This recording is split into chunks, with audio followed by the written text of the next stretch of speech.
Assalamualaikum warahmatullahi wabarakatuh. Alhamdulillahirabbil alamin. Wassalatu wassalamu ala khairil mursalin sayyidina wa maulana Muhammadin wa ala alihi wa sahbihi ajma'in, wa ba'du. Bapak Ibu seluruh dekan Fakultas Tarbiyah dan Ilmu Keguruan PTKIN se-Indonesia,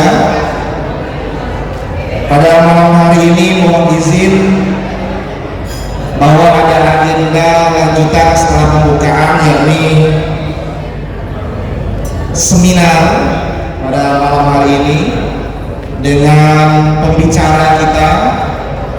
Yang pertama adalah Bapak Rektor IAIN Manado, Bapak Delmus Pundari Salim MA Andes PhD, dan yang kedua adalah Profesor Dr. Sutrisno MKG, Guru Besar UIN Sunan Kalijaga. Untuk itu kita undang bersama kedua keynote speaker kita untuk berada di podium sambil diberi plus oleh kita semua.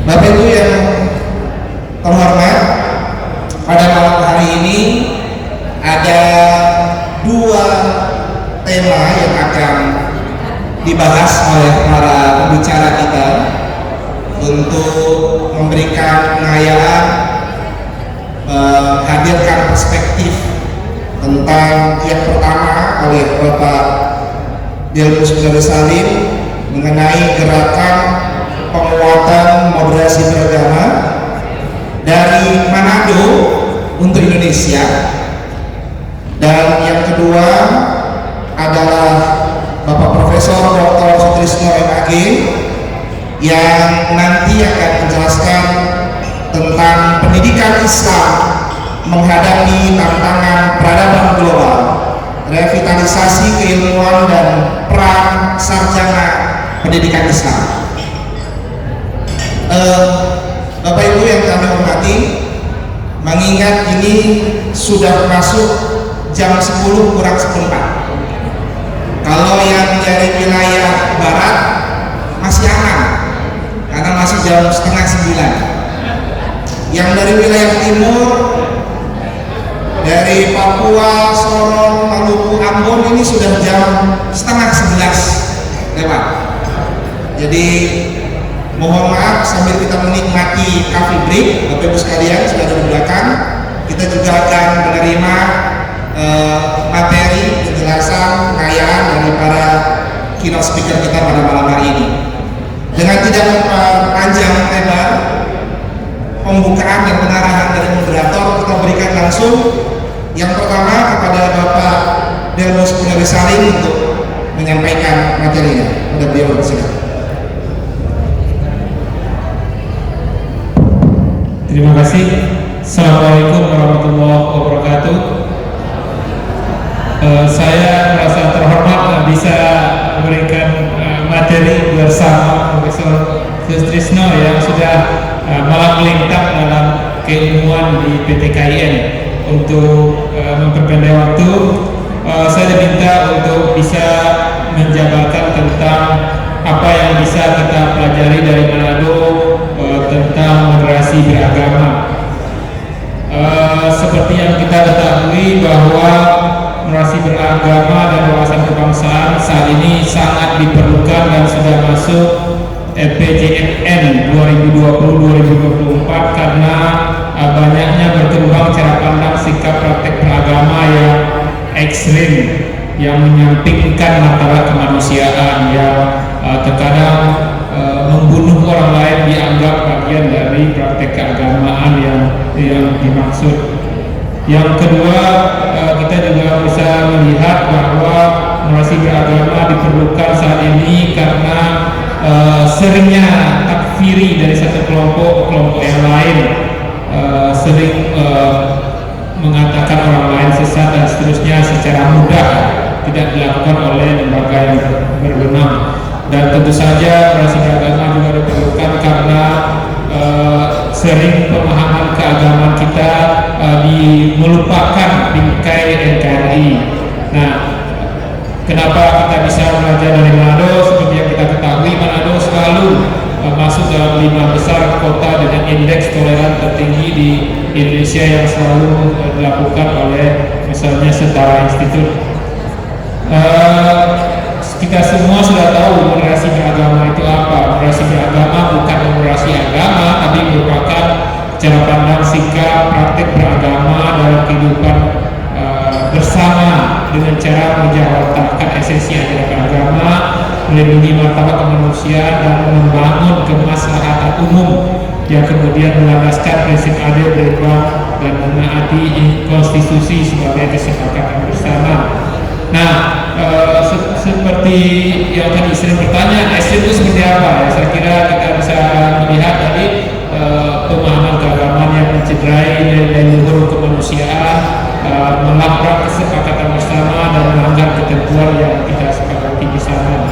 Nah, selanjutnya beberapa indikator moderasi beragama yang kemudian nanti kita lihat di Manado itu adalah indikator itu bisa menunjukkan 9 indikator moderasi beragama dan macam-macam. Kita ambil yang 4. Pertama, komitmen kebangsaan. Di pemahaman keagamaan, cara pandang yang ingin kita kembangkan itu adalah cara keagamaan yang mengedepankan prinsip-prinsip berbangsa, kebersamaan, anti kekerasan. Bukan berarti agama yang baik ya orang yang gampang melakukan kekerasan, berwajah seram dan seterusnya, dan juga mengedepankan toleransi dan termasuk menerima tradisi. Nah, dari 4 indikator ini kita mau lihat di Manado. Di Manado sudah sejauh apa? Sebelumnya kita lihat dulu.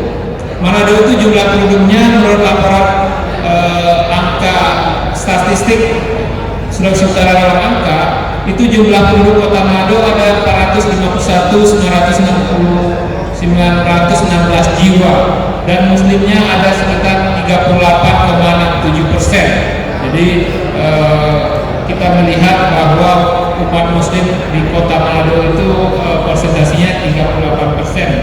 Yang selanjutnya kalau kita bandingkan presentasi muslim dengan yang lainnya, itu Protestan itu 55,85%, Katolik ada 4,25%, Hindu 0,44%, Buddha 0,61% dan Konghucu 0,16%. Yang menariknya, meskipun Manado penduduk Konghucunya 0,19%, tapi wali kota Manado itu beragama Konghucu. Jadi bisa unik Manado, umat beragamanya tidak sampai 1%, bahkan cuma 0,19%, tapi bisa menjadi wali kota Manado.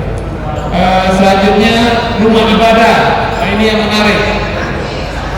Masjid itu hampir 1/2 dari gereja Protestan yang ada di kota Manado. Ada 222 masjid di kota Manado dibandingkan gereja Protestan yang 452. Nah, ini sangat menarik. Jadi orang bilang Manado itu adalah kota gereja, tetapi masjidnya juga ternyata banyak. Selanjutnya yang ingin kita tekankan, jadi apa yang bisa dipelajari dari Manado, bahwa moderasi beragama itu bukanlah wacana, tapi sudah dilaksanakan, sudah berlaku. Pertama, budaya politik. Ini sangat penting Bapak Ibu semuanya. Filosofi daerah atau Indonesia itu ideologinya Pancasila itu sangat penting. Nah, di Sulawesi Utara itu lebih menarik lagi. Filosofi daerah itu adalah Sito Timo Tumoto, yang itu berarti manusia itu hidup untuk menghidupi orang lain, jadi bukan untuk membunuh orang lain. ini dideklarasikan atau dimulai oleh Gubernur Samratulangi. Maka kalau kita lihat di bandara itu ada gambar bandara, kalau Bapak Ibu pulang nanti lewat bandara Samratulangi ada tulisan Sito Timo Tumauso itu artinya kita ini hidup bukan untuk membunuh orang lain gitu. Jadi jangan sampai kita dengan nama atas agama lalu kemudian membunuh orang lain. Dan ini istilah atau filosofi daerah yang dipicu oleh konflik agama di Sulawesi Utara atau di Manado. Pernah konflik tahun 1960-an awal yang dipicu oleh karyawan dari toko Cina yang kemudian salah menyampaikan bahasa tidak tepat yang kemudian jadi ribut. Nah, mengantisipasi merespon keributan atau konflik agama tahun itu, maka Gubernur Samratulangi kemudian mempopulerkan filosofi daerah ini. Dan filosofi daerah ini berlanjut ketika di daerah lain 1998 terjadi kerusuhan di sana sini di daerah Indonesia. Gubernur Sulawesi Utara yang memindahkan waktu itu malah mempopulerkan filosofi daerah yang baru, Torang Sama Bersaudara. Kalau Torang Sama Bersaudara ngapain bunuh-membunuh gitu. Nah, Gubernur Oli Dodo Cabe saat ini juga menciptakan, karena sering banyak pembunuhan atas nama agama, maka Gubernur Oli Dodo Cabe mengatakan Torang Sama ini ciptaan Tuhan, loh kok harus membunuh orang lain atas nama Tuhan. Nah, ini menarik karena filosofi daerah inilah kemudian menjadi inspirasi bagi kegiatan sikap dan perilaku masyarakat yang kemudian juga kita melihat berikutnya bukan hanya filosofi daerah tapi juga membentuk badan kerjasama antarumat beragama yang jauh sebelum FKUB dibentuk tahun 2006 di seluruh Indonesia. Nah, kalau di Sulawesi Utara di Manado sudah ada BKSLA sejak tahun 1960-an yang membutuhkan kerjasama pemerintah daerah dan tokoh agama dalam menciptakan kerukunan di Kota Manado. Selanjutnya budaya politik yang menunjukkan tadi sekali lagi komitmen kebangsaan itu sangat tinggi. Karena itu bukan hanya filosofi daerahnya sesuai dengan komitmen kebangsaan, bukan hanya tokoh-tokoh agama bersepakat melakukan dalam organisasi BKSLA, tapi juga penyelenggara pemilu itu, penyelenggara pemilu anggota komisioner KPU, komisioner Bawaslu itu berasal dari unsur-unsur komunitas beda agama, karena itu dianggap penting di sini. Termasuk kalau kita Bapak Ibu lihat foto yang sebelah kiri itu ada ketua Majelis Ulama Indonesia, itu tim suksesnya Gubernur Oli Dodo Cabe saat ini gitu. Jadi tokoh Muslim mendukung calon gubernur Kristen itu faktanya begitu di sini.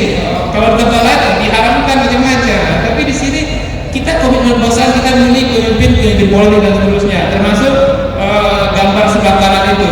Partai Islam pun mendukung wali kota Kristen gitu. Jadi biasa interaksinya, wawasan kebangsaannya sudah tinggi, bukan lagi di wacana, di praktek langsung. Termasuk berikutnya pemerintah daerah itu menjalankan konstitusi. Menjalankan konstitusi itu artinya apa?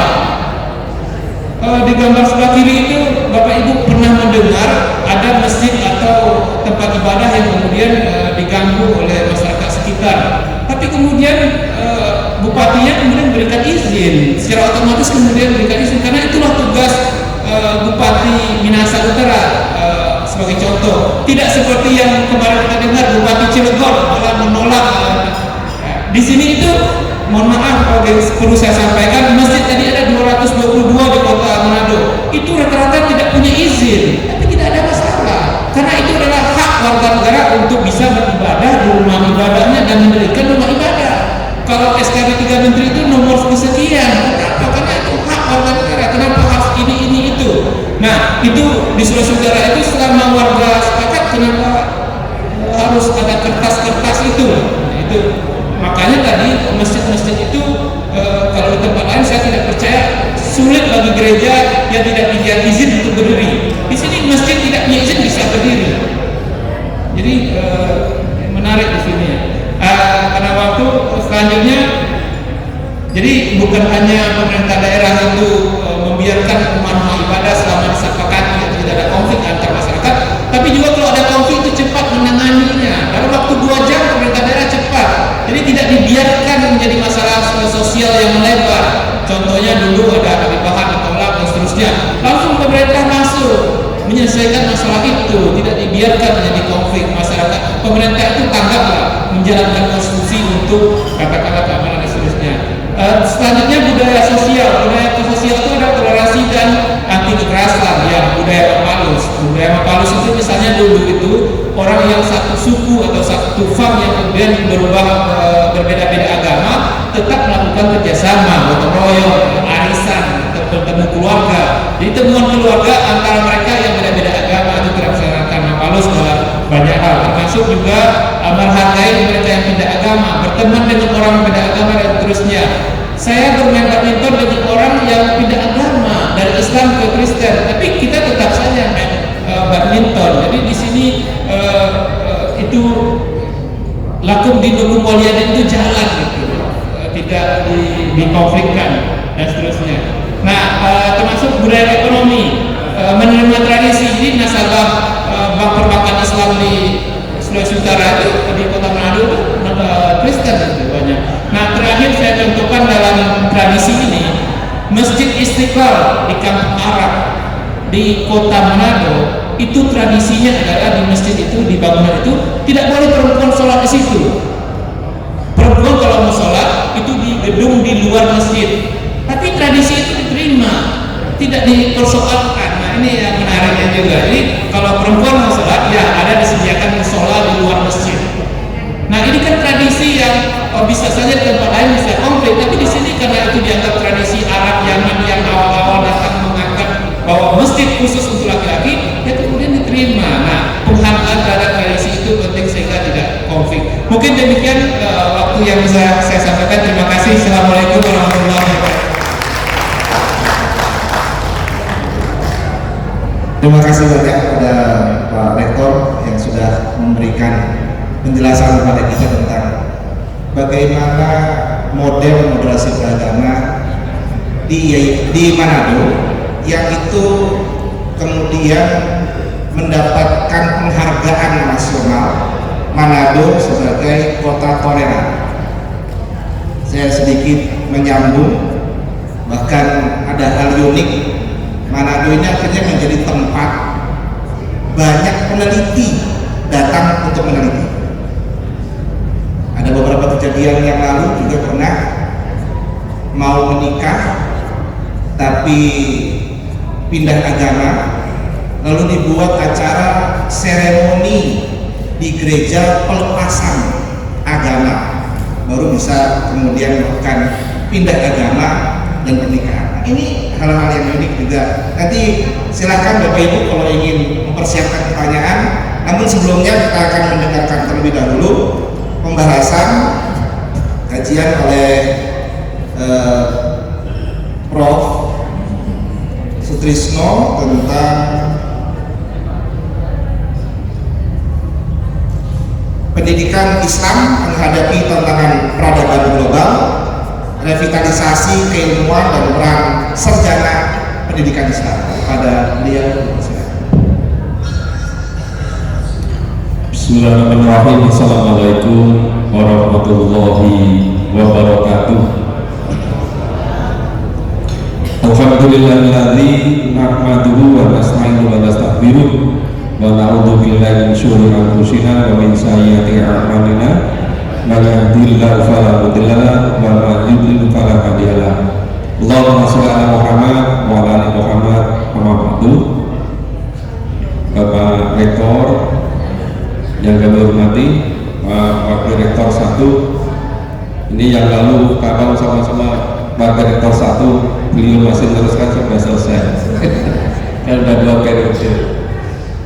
Bapak-bapak, ibu-ibu, seluruh pimpinan dari IAIN Manado, khususnya para panitia, luar biasa sambutannya panitia ini. Berangkat dari Jogja pagi-pagi subuh, ternyata sampai Manado luar biasa sampai itu penyiapannya itu. Ini terima kasih sekali pada Ibu Dr. Surdin, Ketua Forketa, Sekretaris, Wakil Ketua, Bendahara, seluruh pimpinan. Saya sudah tidak ingat itu pimpinannya strukturnya seperti apa saja, karena sudah cukup lama. Sepertinya bapak-bapak, ibu-ibu, para dekan ini sebagian sudah pernah ketemu.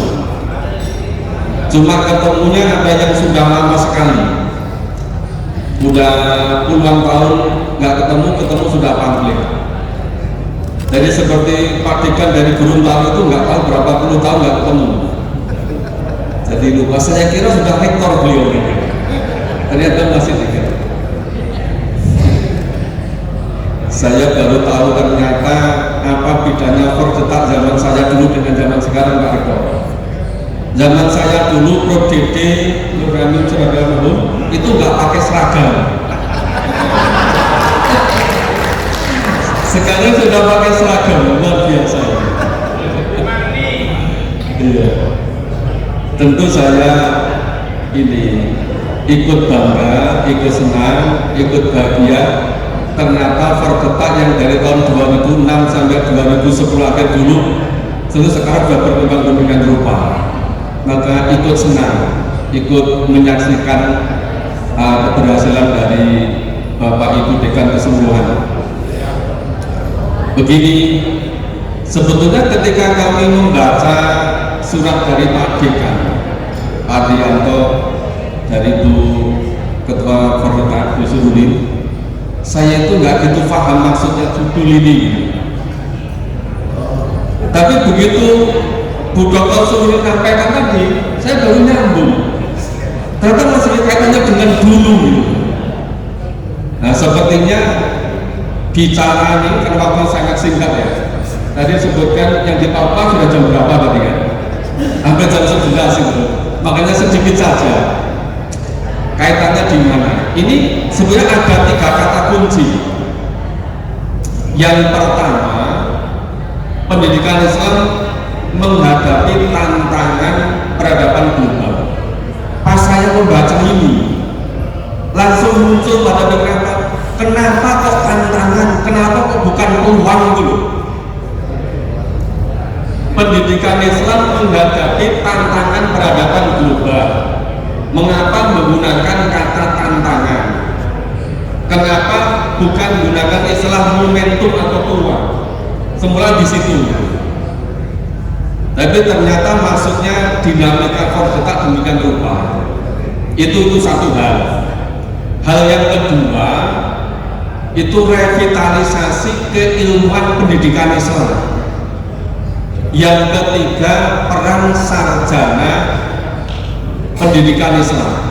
Nah, 3 kata kunci itu kaitannya dengan fordetak dari waktu ke waktu seperti apa? Lanjut Mas. Nah ini, yang pertama, pendidikan Islam menghadapi tantangan peradaban global. Kalau fordetak tahun 2006-2010 dulu, itu yang dilakukan satu, memulai sertifikasi guru. Ya, dulu awalnya itu dengan model portofolio, kemudian PLPG, kemudian piloting PPG guru dan jabatan 2 angkatan, ya 2008-2009. Nah, dulu pikiran saya ketika selesai dari dekan bulan Januari 2011, itu berikutnya itu 2016 tentu sudah mulai PPG prajabatan. Karena kami dulu dengan Pak Fasli Jalal yang rancang di Dijen Pendidikan Islam, ProDD, saya sama Nur Hamim Surabaya itu betul-betul mengikuti secara secara ketat gitu. Tapi tadi ketika saya komunikasi dengan beberapa Bapak Ibu Dekan, apa sekarang sudah mulai PPG prajabatan? Sepertinya informasinya belum ya. Nah, mungkin di situ tantangannya. Tantangannya ada di situ. Kenapa belum memulai pendidikan profesi guru prajabatan? Padahal waktunya sudah berjalan lebih dari 10 tahun, dari tahun 2010. Nah, sedikit kaitannya dengan peradaban global.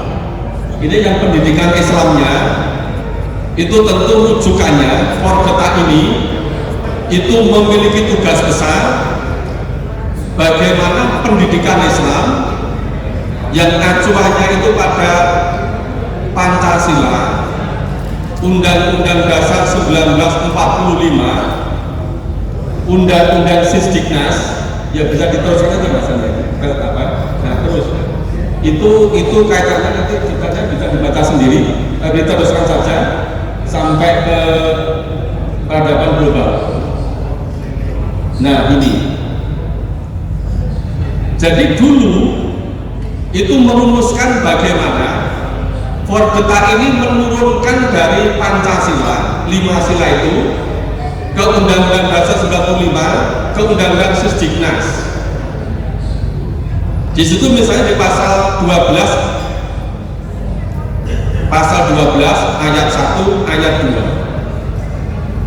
Nah, akan kelihatan bagaimana Forketa memiliki peran yang sangat besar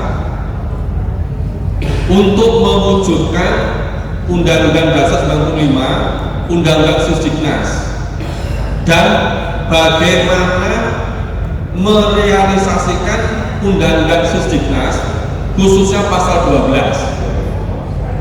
Di pasal 12 itu disebutkan bahwa setiap peserta didik memperoleh pendidikan agama sesuai dengan agama yang dianut dan diajarkan oleh pendidik yang seagama.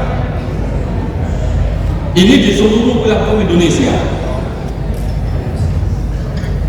Ini kalau kita fokus ke situ, ini yang namanya peserta didik itu mulai dari playgroup, pendidikan dasar menengah kelas 1 sampai 12, juga pendidikan tinggi.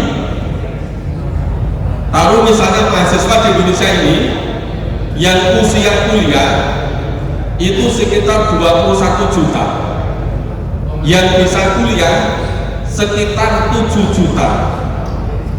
Taruh dari 7 juta itu yang beragama Islam itu 6 juta. Kalau 6 juta itu kira-kira perlu dosen PAI berapa? Itu kapan Forketa menyiapkan? Pernah kita sudah berpikir di situ? Nah ini satu hal ini. Nah coba sedikit kita singgung dulu namanya peradaban global. Ini menghadapi tantangan peradaban global. Ya globalisasi ditandai dengan batas-batas, sekat-sekat sudah semakin hilang, penuh dengan kebebasan, liberalisasi, termasuk juga pasar bebas, termasuk adanya persaingan bukan hanya di dunia industri, tetapi juga persaingan di dunia pendidikan. Sekarang semakin sulit, pendidikan yang rendah, yang menengah ke bawah, itu semakin sulit bisa bertahan, apalagi berkembang. Jadi kalau istilah dunia sekarang itu the winner take all, the winner take all. Makanya sekarang kenapa UT itu sudah mencanangkan jumlah mahasiswa itu sampai 1 juta, 1 perguruan tinggi. Dulu intens mengikuti apa itu sih pertemuan terkait dengan UT waktu nyusun bagaimana Kementerian Agama memiliki pedoman pendidikan jarak jauh atau secara online. Dulu sudah dibuat pedomannya itu bersama-sama dengan membuat pedoman implementasi kebijakan MBKM di Kementerian Agama. Nah, kemudian yang globalisasi yang merupakan perkembangan lebih lanjut dari adanya revolusi industri. Nanti detail-detailnya sudah ada di PowerPoint. Saya cuma nyampaikan benang merahnya saja, karena waktunya sudah sangat malam. Nah, globalisasi yang ditandai dengan serba Internet of Things, serba artificial intelligence, yang serba online, yang serba sistematis, yang serba coding, yang serba semuanya ingin cepat. Apalagi ada namanya tsunami informasi dan gelombang tsunami informasi itu ada di genggaman Bapak Ibu semua, ada di smartphone-nya masing-masing, dan itu bisa diakses dimanapun kapanpun. Makanya Konduta ini perlu mikir lebih lanjut, bahwa dilihat dari segi teorinya sekarang sudah tidak memadai lagi yang namanya pedagogik, yang namanya andragogi, tetapi sudah harus masuk namanya hitagogik. Ini bagian nanti bagaimana revitalisasi keilmuan pendidikan Islam. Kenapa harus masuk pada hitagogik? Karena sekarang mahasiswa itu bisa menentukan sendiri kapan mengerjakan tugasnya. Mereka bisa akses dari mana saja dan bisa mengumpulkan tugasnya kapan saja, mencari waktu yang mereka sesuai. Maka disebut dengan student determined learning, siswa yang menentukan sendiri. Ini saya kira tantangan menghadapi globalisasi yang berat ada di situ.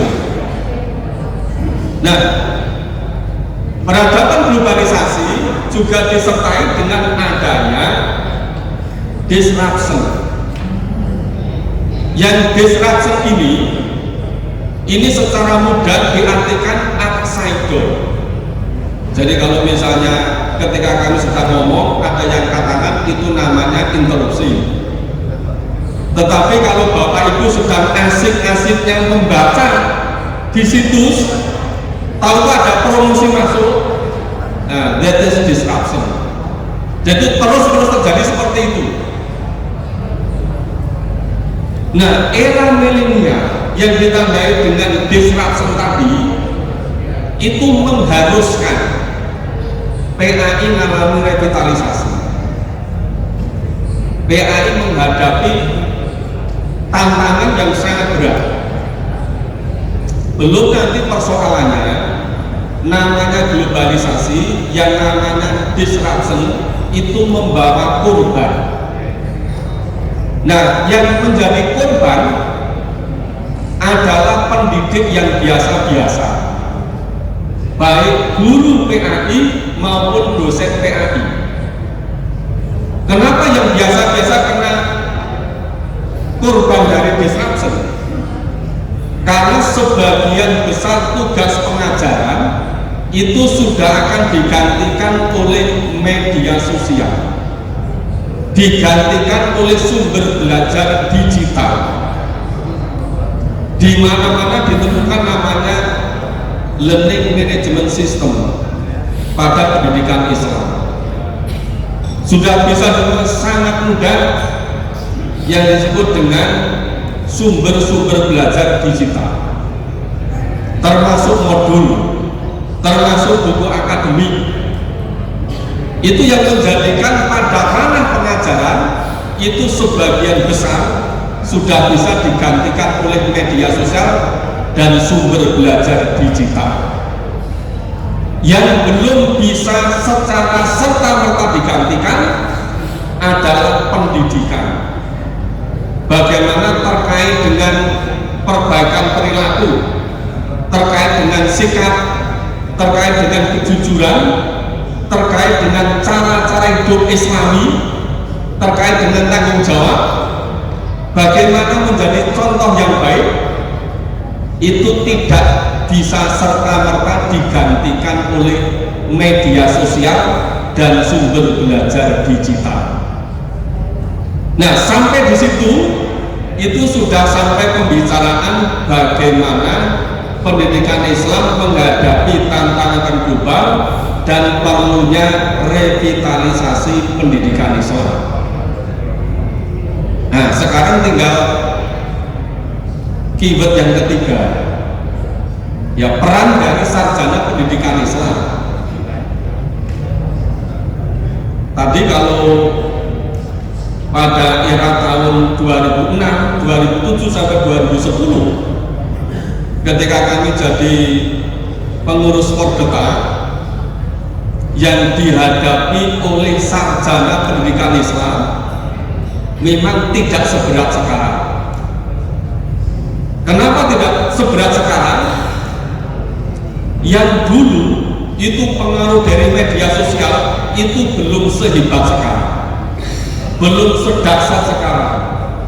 Yang namanya gelombang tsunami informasi itu tidak sedahsyat sekarang. Sekarang sudah luar biasa. Nah, maka peran dari sarjana pendidikan Islam itu selain sebagai pengajar, tentu yang lebih penting lagi adalah perannya sebagai pendidik. Nah, kalau pendidikan dasar menengah itu sudah sangat biasa disiapkan oleh Fakultas Tarbiyah dan Kedua. Kalau di Jogja disiapkan sejak tahun 50 sudah menyiapkan itu. Tapi bagaimana dengan menyiapkan tenaga pendidik di perguruan tinggi, termasuk tenaga pendidik PAI di perguruan tinggi umum, yang kira-kira jumlah mahasiswa yang beragama Islam itu ada 6 juta tadi. Itu kira-kira perlu doktor berapa? Kira-kira satu dosen PAI itu bisa menampung, bisa menampung berapa mahasiswa? Misalnya 200 mahasiswa, itu kalau 6 juta dibagi 200 ketemunya berapa ya? Kemudian kapan Pordeta bisa menyiapkan dosen yang kualifikasi doktor sebanyak itu? Coba diteruskan ke slide, terus ke bawah. Ya, terus ya, terus karena sudah nanti kalau lama-lama di sini banyak yang tertidur. Terus lagi,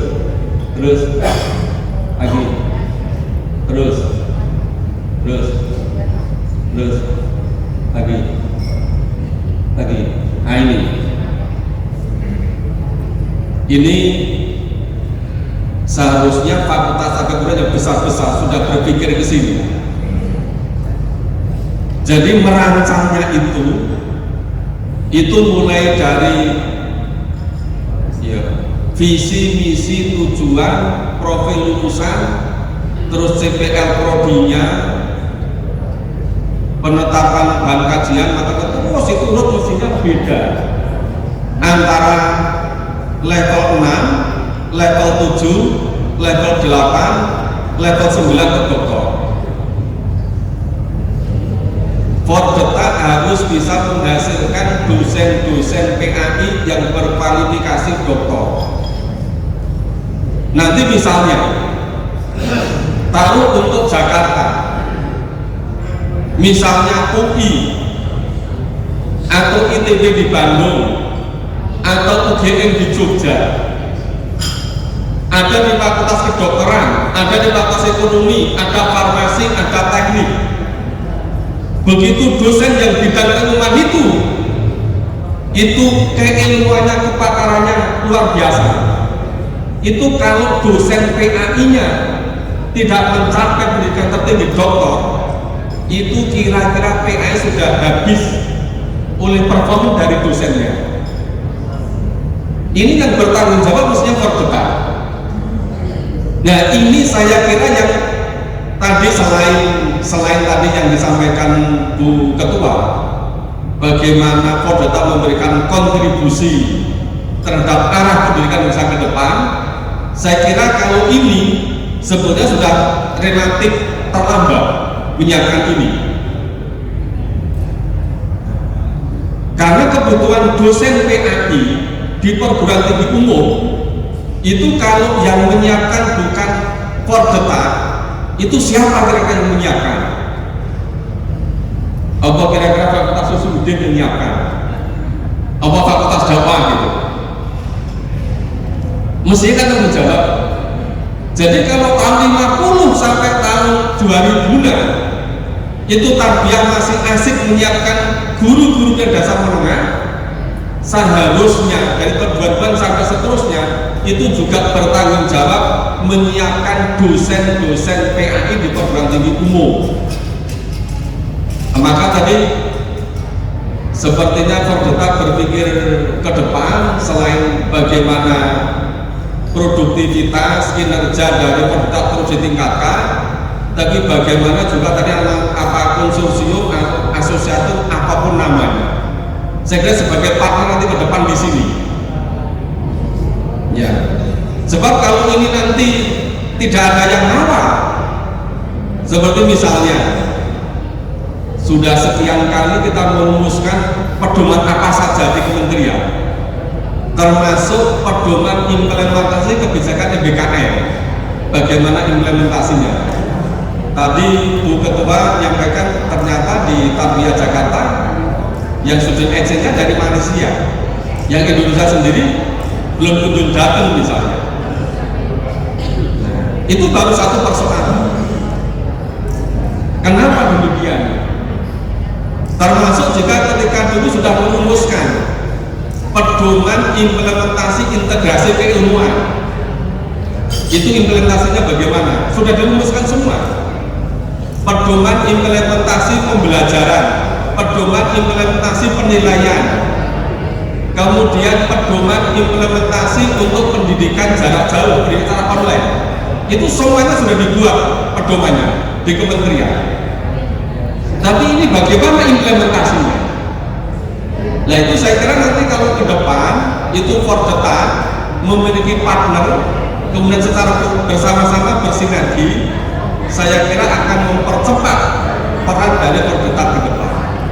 Nah saya kira itu secara ringkas 3 hal kata kunci tadi. Semoga yang sangat ringkas ini bisa dipahami, tambah informasi. Nanti detail-detailnya silakan dicermati sendiri pada PPT yang sudah disiapkan. Terima kasih, semoga bermanfaat. Assalamualaikum warahmatullahi wabarakatuh. Warahmatullahi wabarakatuh. Terima kasih banyak, Prof. Sudah poin utamanya apa yang disampaikan beliau ini adalah provokasi ilmiah. Jadi manas-manasi kita semua untuk kemudian menghadirkan yang terbaik, khususnya untuk alumni tarbiyah. Apalagi ini problem utama juga sekarang yang MPI itu kadang-kadang nggak diterima kalau bagian dari pendidikan. Nah ini boleh jadi guru dan sebagainya. Itu juga banyak problem. Bapak Ibu yang kami hormati, setelah kita mendengarkan bersama apa yang disampaikan oleh Bapak Rektor dan Prof. Tris, selanjutnya kita buka sesi pertanyaan. 2 untuk Bapak Rektor, Pak Delmus, dan 2 untuk Prof. Tris. Pada Bapak Ibu dipersilakan. Oke, 1, 2, 3. Sudah cukup? Cukup 3? Tambah 1 lagi? Nanti kalau tambah sampai 10. Baik. Oke, dipersilakan. Sini. Pak. Perkenalkan nama dan nama saya Kadir dari UIN Syarif Hidayatullah Jakarta. Saya mencoba merangkum 2 materi yang disampaikan oleh Pak Rektor dan Prof. Hikmu. Yang dari Pak Rektor tadi itu masalah-masalah yang menggejala sekarang itu, Pak. Misalnya persoalan intoleransi, radikalisme, kekerasan, ya, bullying. Kita baru mendengar bahwa di pesantren terkenal itu ada masalah kekerasan juga. Jadi ada persoalan-persoalan nasional yang harus dihadapi. Nah yang kedua itu kita juga berhadapan dengan persoalan seperti yang disinggung oleh Pak Probitno tadi, itu tantangan masa depan, persoalan internet banking, persoalan digital, literasi, ya, berpikir 4C, dan persoalan yang bergerak begitu cepat. Pak Baru Hayat pernah mengatakan bahwa perubahan itu saking cepatnya sampai dunia pendidikan sebenarnya nggak bisa mengejar. Ya.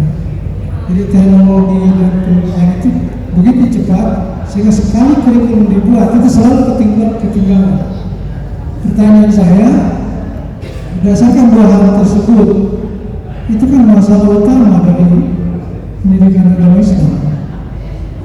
Nah, pertanyaan saya itu, bagaimana kira-kira format kurikulum, pembelajaran, asesmen yang harus disiapkan ya, untuk mengakomodir dua hal itu, persoalan-persoalan tadi yang kita hadapi di Indonesia khususnya, dan guru agama juga kan harus bersaing, harus bisa bersaing seperti ini Pak.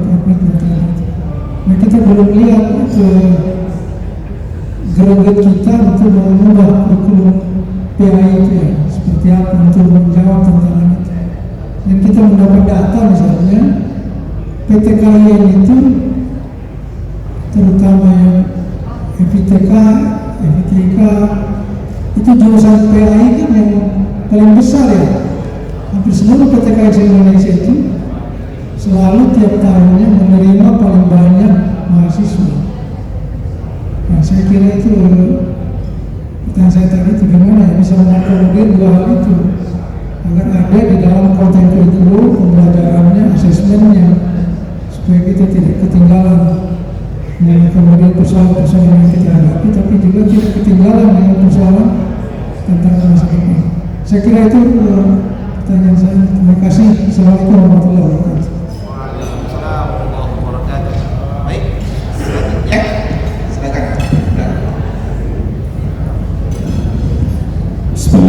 Assalamualaikum warahmatullahi wabarakatuh. Saya Fatul Halik dari IAIN Madura. Terima kasih atas kesempatannya Mas Moderator. Saya setuju bahwa hari ini kita dibuat terkejut ya dengan provokasi Prof. Sutrisno. Tapi juga saya sangat senang karena saya juga bisa belajar Pak Rektor dari Manado ini. Saya ketika turun dari bandara meskipun ngawang-ngawang sedikit 45 menit tadi nggak nyampe ke darat dulu, tapi saya senang karena saya melihat hal yang berbeda dengan di tempat saya. Kalau di tempat saya setiap jengkal itu ada masjid, di tempat ini setiap jengkal ada gereja. Dan saya tadi sore itu mau foto di sekeliling saya dari yang lucu, sangat asik sekali pemandangannya. Tapi menjadi lebih asik ketika Pak Rektor itu menjabarkan bagaimana proses moderasi beragama bukan hanya jadi wacana. Kami dulu ketika di Yogyakarta itu belajar juga KKN kami itu dulu di gereja kalau tidak keliru. Saya di Jalan Cantel kebetulan dan tinggal bersama para pastor. Saya senang hari ini juga saya melihat hal yang berbeda dengan tempat lain, tetapi inilah Indonesia.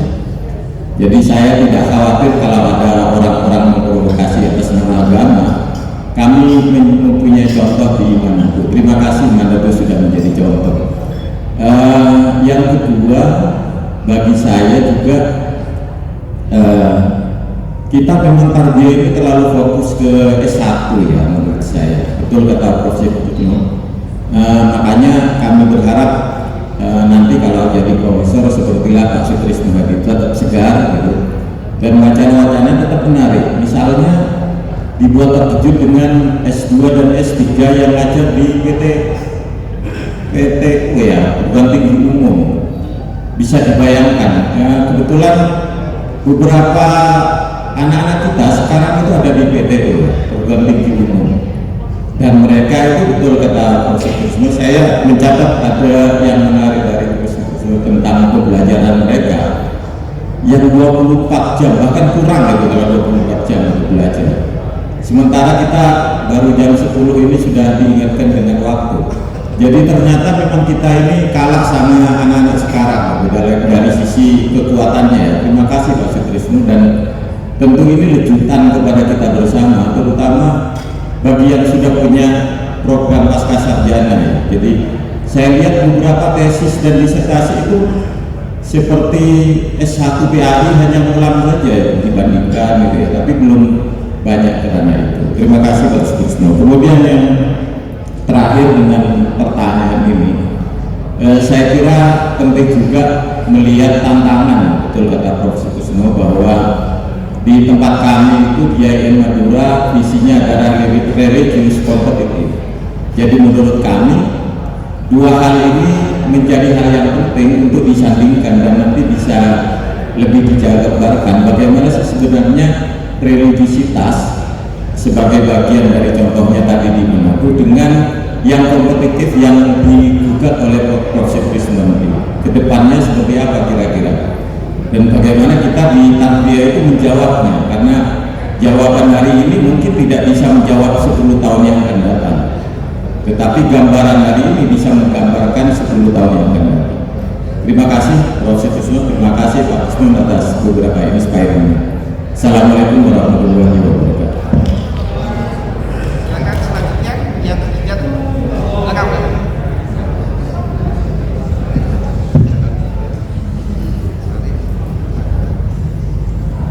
Assalamualaikum warahmatullahi wabarakatuh.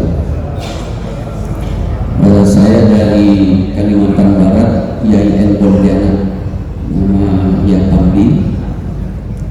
Alhamdulillah saya datang ke sini memerlukan waktu 16 jam. Jadi saya berangkat itu kemarin tanggal hari Selasa, saya berangkat dari jam 5 sore dari Pontianak ke Jakarta, Jakarta ke Makassar, Makassar ke Manado.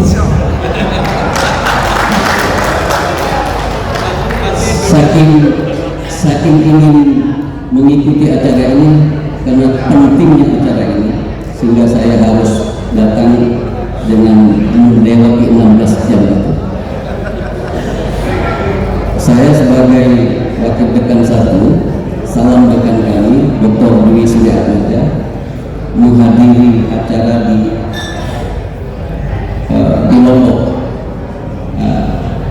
Acara di Lombok juga acara PPG. Alhamdulillah saya senang sekali kepada Pak Rektor Manado tentang moderasi beragama. Di Kalimantan Barat khususnya ada namanya Kota Pontianak. Kalimantan Barat itu ada 14 kabupaten kota, 2 kota, Kota Pontianak dan Kota Singkawang. Kota Singkawang juga mendapatkan Nobel Nasional tentang moderasi beragama, karena di sana wali kotanya 2 periode itu orang China, Cicumi kalau yang sekarang, perempuan. Kalau yang lalu itu Hasan Karman, orang Cina, nah, gitu kan. Begitu moderasi beragama. Saya juga senang dengan Pak Prof. Sutrisno tentang tantangan global dunia pendidikan hari ini. Ada dari 2 hal ini saya ingin melihatnya dari sisi politik pendidikan, yang hari ini sedang marak. Apa peran kita IAIN khususnya atau UIN seluruh Indonesia ini terhadap wacana undang-undang Sisdiknas ini yang ingin meniadakan lagi tentang madrasah.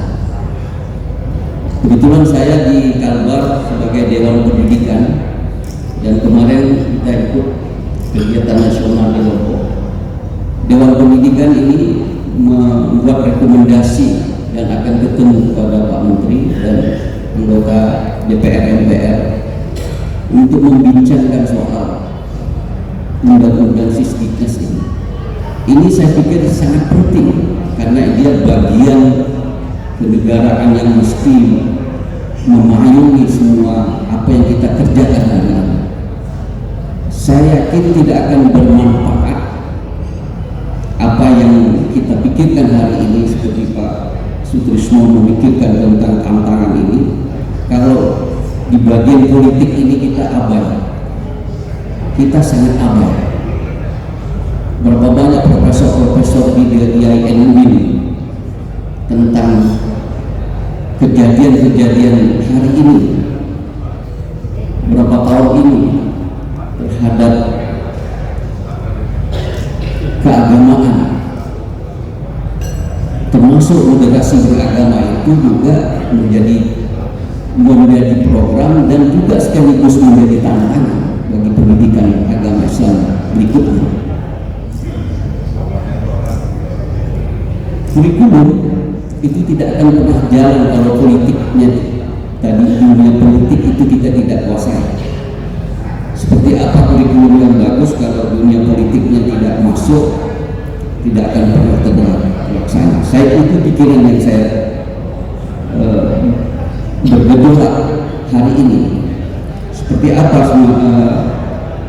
fungsi kita, peran kita. Mesti sekarang misalnya kriminalisasi ulama ini kan bagian pendidikan secara keseluruhan dunia pendidikan kita, transformasi pendidikan Islam untuk moderasi beragama ini akan menjadi rusak. Belum kita lihat kebijakan-kebijakan pemerintah ke depan yang hari ini semakin membimbangkan, dan mungkin saya membimbangkan itu hari ini karena mahasiswa kita misalnya berdemo dengan kenaikan BBM, tetapi tidak saja kenaikan BBM itu, tetapi di belakang kenaikan BBM itu imbasnya adalah kenaikan semua barang pokok yang berakibat kepada dunia pendidikan juga. Di tempat kami Pak, semenjak 2 tahun pandemi itu ada 30.000 anak-anak putus sekolah yang tidak sekolah. Kalaupun dia sekolah, tapi dia bermasalah, anak-anak yang bermasalah. Sekarang sudah masuk sekolah anak-anak yang bermasalah ini, sehingga guru pun punya masalah karena dia sudah terbiasa di sekolah, dia online, tidak lagi bagaimana akhlaknya.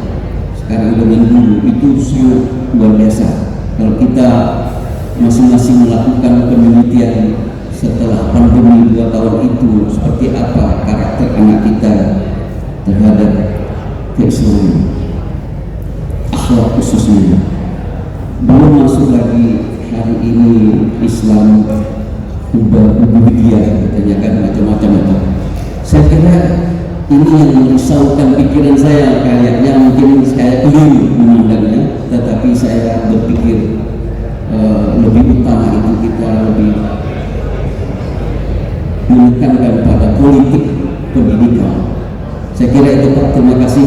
Mohon maaf, saya sangat senang sekali hadir pada hari ini dan sangat bangga melihat tampilan profesor dan rektor dari Manado. Assalamualaikum warahmatullahi wabarakatuh. Waalaikumsalam warahmatullahi wabarakatuh. Alhamdulillah. Pak Rektor, Pak Tris, karena tadi yang pertama kali Pak Rektor, jadi Prof Tris lebih dulu untuk merespon dan disampaikan pada Prof. Ya, karena Pak Rektor memang harus akhir, makanya ini ganti saya.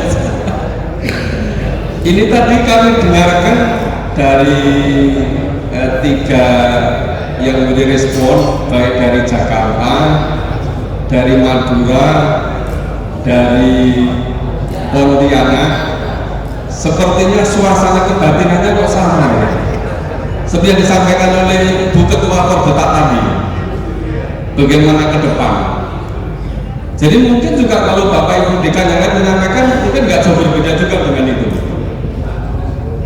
Nah, tadi yang pertama begini, ini tadi yang dari Jakarta, perubahan demikian cepat.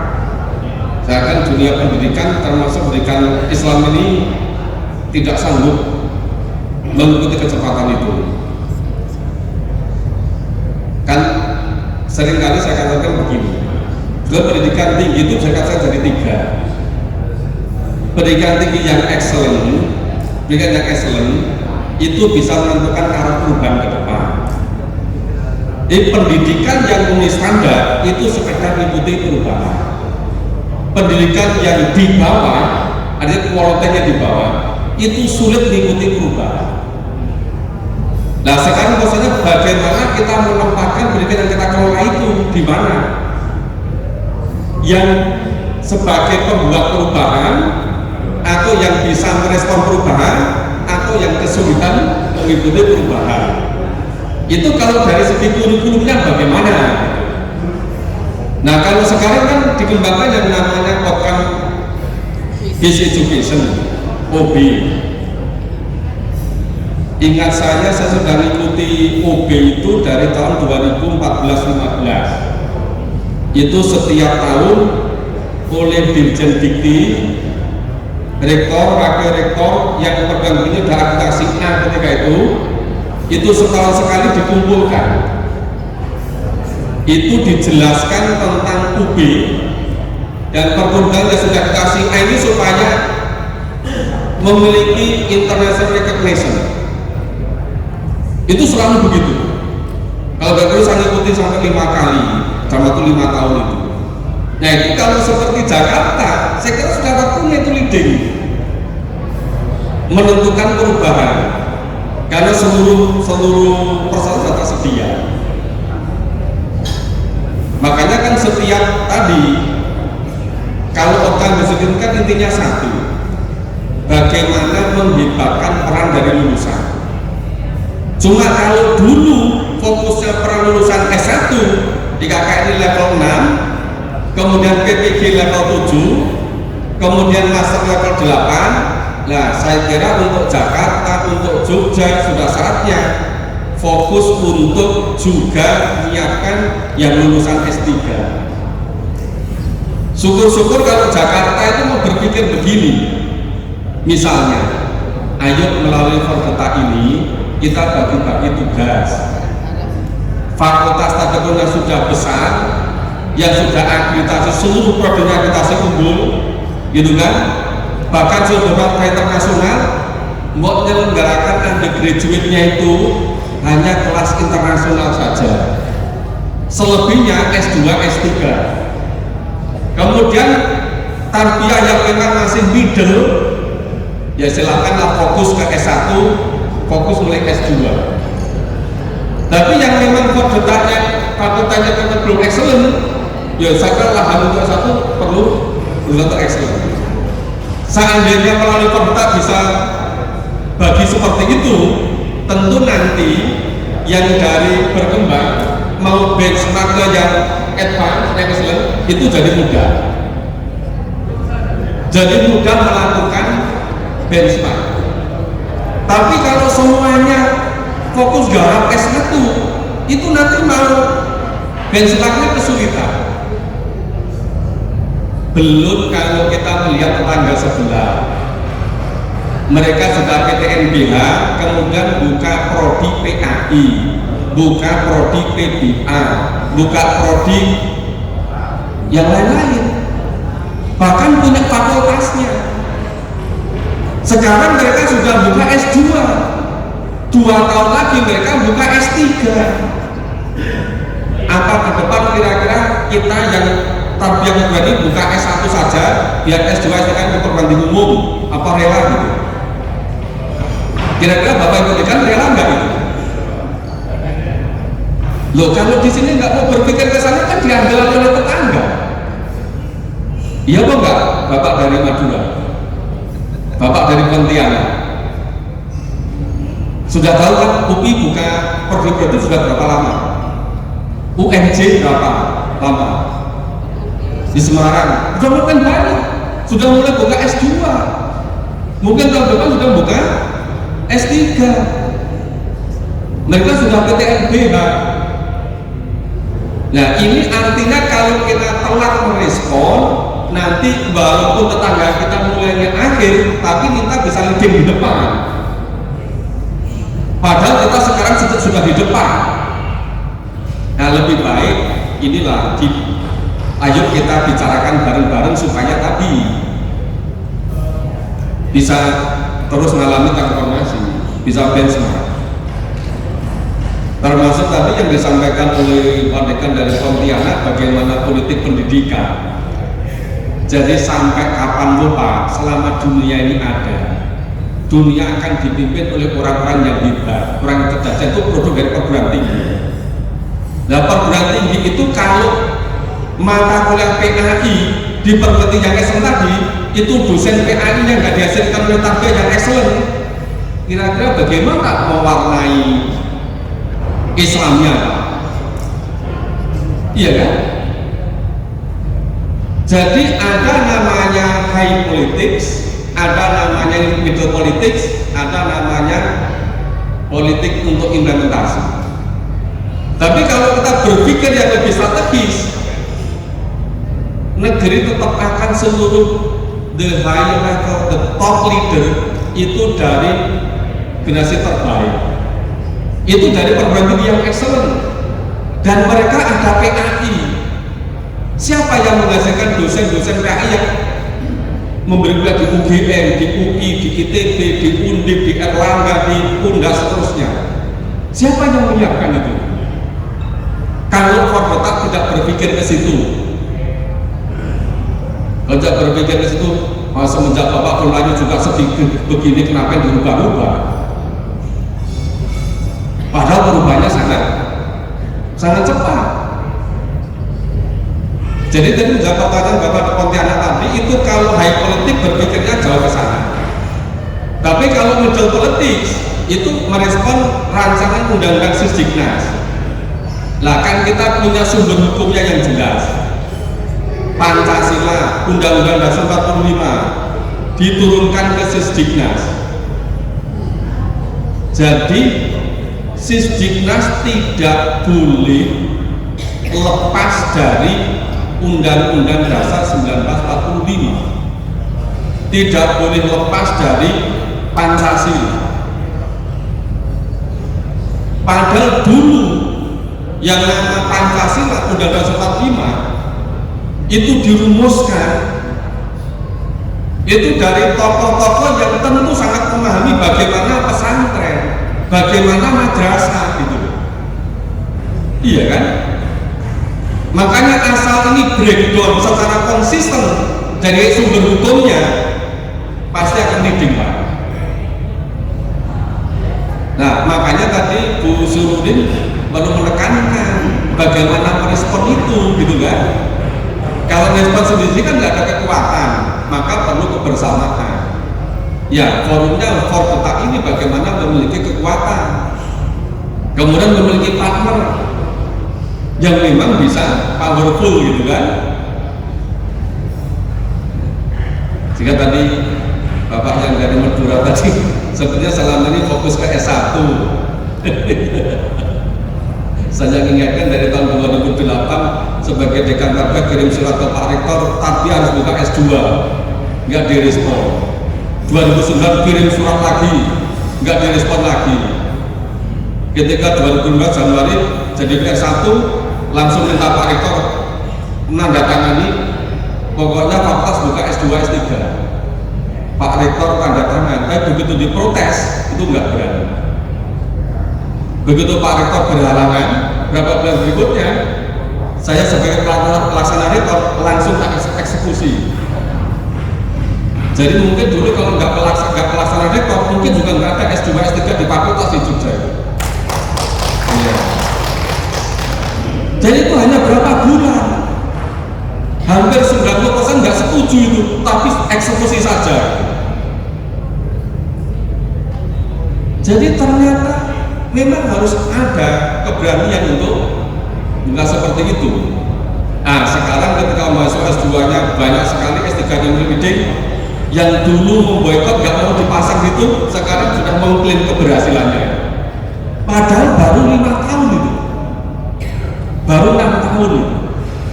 Nanti kalau 10 tahun, 15 tahun seperti apa kira-kira hasilnya? Nah, maka melalui fakta ini marilah kita berpikir lebih tadi, ada high politics, ada middle politics, tapi perlu strategi memang, perlu kebersamaan, perlu kematangan menghadapi perubahan yang demikian cepat ini.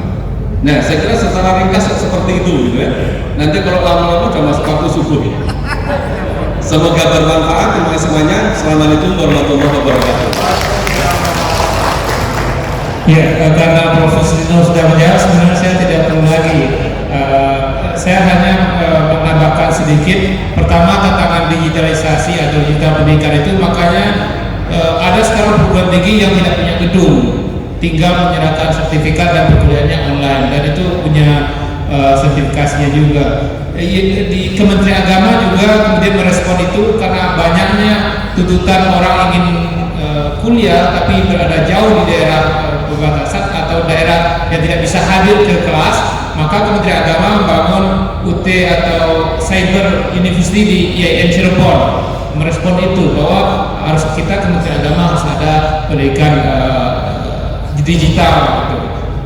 Begitu juga tantangan tadi bully pesantren yang ada izinnya kemudian dipertanyakan lalu diragukan, bahkan di PDN dulu kekerasan kemudian dilebur, dipisah dan seterusnya. Memang itu yang dikhawatirkan dari sekolah tatap muka, sedangkan online tantangannya berbeda lagi.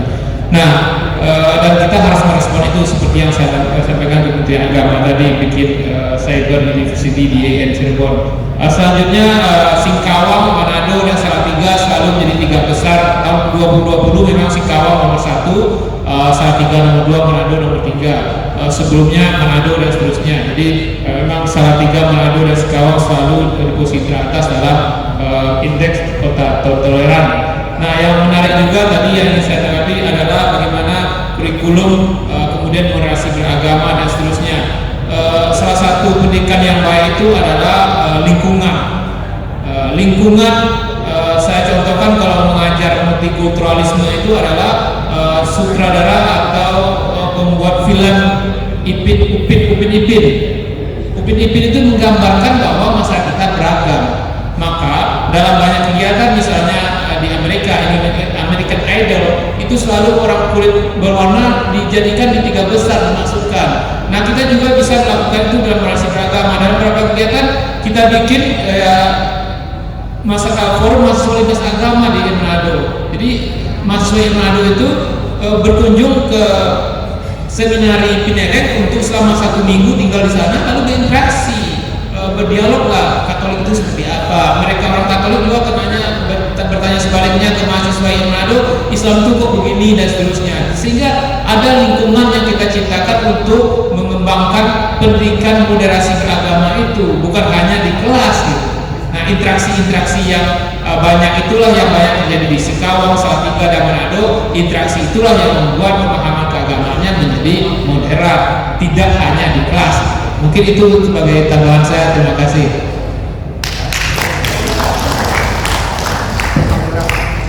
Terus, alhamdulillah Bapak Ibu sekalian, maksudnya malam ini kita sudah mendapatkan banyak pencerahan dari Bapak Rektor dan Prof. Tris, dan saya kira nampak di sini mata-mata yang semakin sayu. Mungkin karena kopi sudah habis. Saya kira saya tidak perlu menyimpulkan, karena kesimpulannya sudah ada di Bapak Ibu sekalian semua. Jadi ucapan terima kasih banyak disampaikan kepada Prof. Tris dan Pak Rektor atas materi yang sudah disampaikan, dan terima kasih banyak kepada Bapak Dekan Pak Dr. Ardianto yang sudah memberikan kesempatan pada kami pada malam hari ini. Dan terakhir kami ucapkan selamat istirahat Bapak Ibu sekalian. Besok silakan menikmati materi selanjutnya, dan mungkin ada yang sudah ingin jalan-jalan, dipersilakan. Mungkin malam ini sudah ada yang mengontak siapa, mau kemana ya. Nanti kebetulan juga ini ada dosen kami nih, ada alhamdulillah Prof. Irfa ini dari Lampung. Kemudian ada di sini juga ada bukan mantan ini sebenarnya, ini keluarga dekat yang mulai sudah berpindah tempat. Ada Pak Dr. Idris Husni Idris, ya ini sekarang di apa Samarinda ya, Samarinda ya, mau pindah ke ibu kota baru. Kemudian ada senior saya ini dari pondok pesantren di Latansa, Bapak Dr. Indin Jamaluddin, masih ada dari Bandung. Ya, terima kasih banyak Bapak Ibu sekalian. Mari kita tutup sesi ini dengan melafazkan hamdalah. Alhamdulillahirabbil alamin. Assalamualaikum.